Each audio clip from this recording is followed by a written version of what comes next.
Hi friends, welcome to LMTech's Technical and Technologies. இந்த வீடியோல நம்ம என்ன பார்க்க போறோம் அப்படினா யூனிட் 1ல இருக்க மெமரி அப்படிங்கற டாபிக் பத்தி தான் பார்க்க போறோம். சோ வாங்க फ्रेंड्स வீடியோக்குள்ள போகலாம்.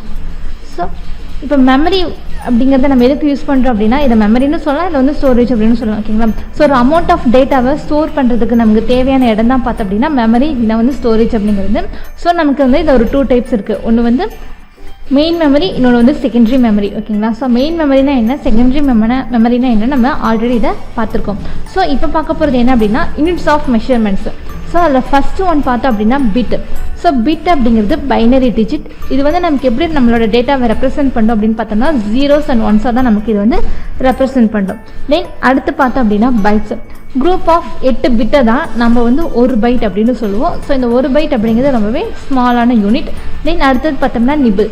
ஸோ குரூப் ஆஃப் 4 பிட்ஸ் தான் நம்ம வந்து ஒரு நிபிள் அப்படின்னு சொல்லுவோம். தென் அடுத்தது பார்த்தோம்னா யூனிட்ஸோட டிஸ்கிரிப்ஷன். ஒரு கேரக்டருக்கு நமக்கு 2 பிட்ஸ் தேவை. 4 பிட்க்கு வந்து நம்ம நிபிள்னு சொல்லுவோம். தென் 8 பிட்ஸாக இருந்ததுன்னா அது வந்து ஒரு பைட். 1024 பைட்டாக இருந்ததுன்னா அது வந்து ஒரு கிலோ பைட். 1024 கிலோ பைட்டாக இருந்ததுன்னா அது நமக்கு ஒரு மெகா பைட்.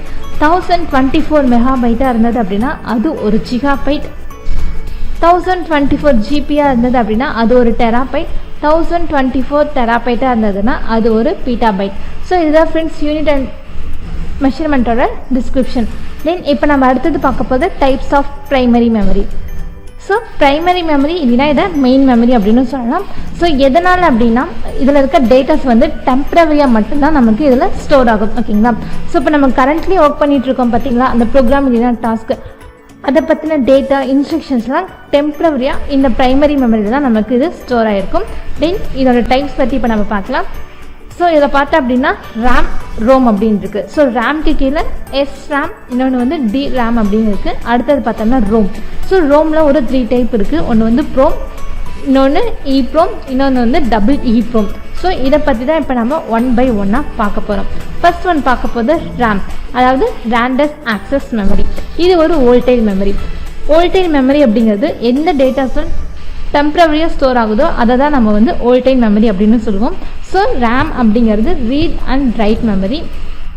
இல்லை ஷார்ட் டைம் டேட்டா மட்டும்தான் நமக்கு எங்கே இருக்கும் அப்படின்னா ஸ்டோர் ஆகிருக்கும். கம்ப்யூட்டர் ஆஃப் ஆனதும் இதில் இருக்க டேட்டாஸ் என்ன ஆகிரும் அப்படின்னா இரேஸ் ஆகிரும். நம்ம கரண்ட்டாக ஏதாவது ஒரு டாக்குமெண்ட்டோ இல்லை ஸ்ப்ரெட்ஷீட்டோ இல்லை ஏதாவது ஒரு ஃபைல்லையோ நம்ம ஒர்க் பண்ணிகிட்ருக்கோம் அப்படின்னா அதில் இருக்க டேட்டாஸ்லாம் எனக்கு லாஸ் ஆகிடக்கூடாது அப்படின்னா இந்த ஃபைலை நான் என்ன பண்ணணும் அப்படின்னா சேவ் பண்ணி வைக்கணும். அதாவது இதை நம்ம சிஸ்டம் ஆன் பண்ணுறோம் பார்த்தீங்களா. ஸோ அப்போ ஆன் பண்ணும்போது ஹார்ட் டிஸ்கில் இருக்க இன்ஸ்ட்ரக்ஷன்ஸ் தான் டெம்பரரியாக நம்மளோட ரேமில் தான் ஸ்டோர் ஆகும். ஸோ இதில் ஒரு 2 டைப் இருக்குது. ஒன்று வந்து எஸ்ஆர்எம், அடுத்தது பார்த்தோம்னா டிஆர்ஏஎம். எஸ்ஆர்ஏஎம் அப்படிங்கிறது ஸ்டாட்டிக் ரேண்டம் ஆக்சஸ் மெமரி. டிஆர்ஏஎம்எம் அப்படிங்கிறது dynamic random access memory. Secondary memory பற்றி இப்போ பார்க்க போகிறோம்.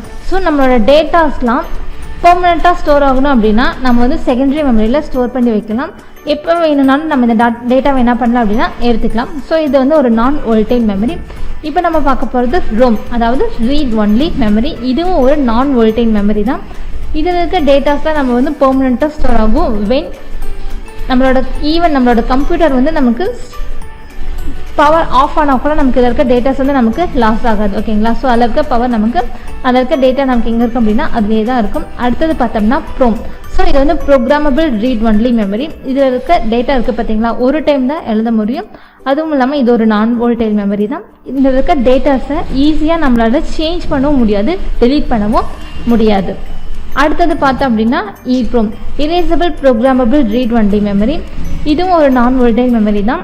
பட் இதில் இருக்க டேட்டாஸை நம்மளால் அழிக்க முடியும். எதை யூஸ் பண்ணி அழிக்கலாம் அப்படின்னு பார்த்தோம்னா அல்ட்ரா வயலட் லைட் யூஸ் பண்ணி நம்ம இதை அழிக்க முடியும். அடுத்தது double E PROM, electrical erasable programmable read only memory. So இதுவும் கிட்டத்தட்ட இ ப்ரோம் மாதிரி தான். பட் அதை அழிக்கிறதுக்கு நமக்கு அல்ட்ரா வயலட் லைட் தேவை. பட் இது அழிக்கிறதுக்கு எலக்ட்ரிக்கல் சார்ஜ் இருந்தாலே போதும். கிட்டத்தட்ட இது வந்து ஃப்ளாஷ் மெமரி மாதிரி. ஓகே ஃப்ரெண்ட்ஸ், இதுதான் மெமரியோட எக்ஸ்ப்ளனேஷன் அண்ட் இதோட டைப். 2 மார்க்கில் கேட்டாங்கன்னா குட்டி குட்டியாக எழுதினா போதும். 5 மார்க்கில் கேட்டாங்க அப்படின்னா நம்ம ஃபுல் டாப்பிக்கையும் தான் இதை எழுதணும். ஓகே ஃப்ரெண்ட்ஸ், இதை நீங்களும் நோட் பண்ணிக்கோங்க. ஓகே ஃப்ரெண்ட்ஸ், நம்ம வீடியோ பிடிச்சிருந்து அப்படின்னா லைக் பட்டன் கிளிக் பண்ணிக்கோங்க. நம்ம சேனலில் போகிற வீடியோஸ் உங்களுக்கு தொடர்ந்து வரணும்னா சப்ஸ்கிரைப் பண்ணிக்கோங்க. அப்படியே பக்கத்தில் இருக்க பெல் ஐக்கானையும் கிளிக் பண்ணிக்கோங்க. ஃபாலோ பண்ணாதீங்க, ஃபாலோ பண்ணிக்கோங்க. உங்கள் ஃப்ரெண்ட்ஸ்க்கும் வீடியோவை ஷேர் பண்ணிக்கோங்க. Okay friends, thank you.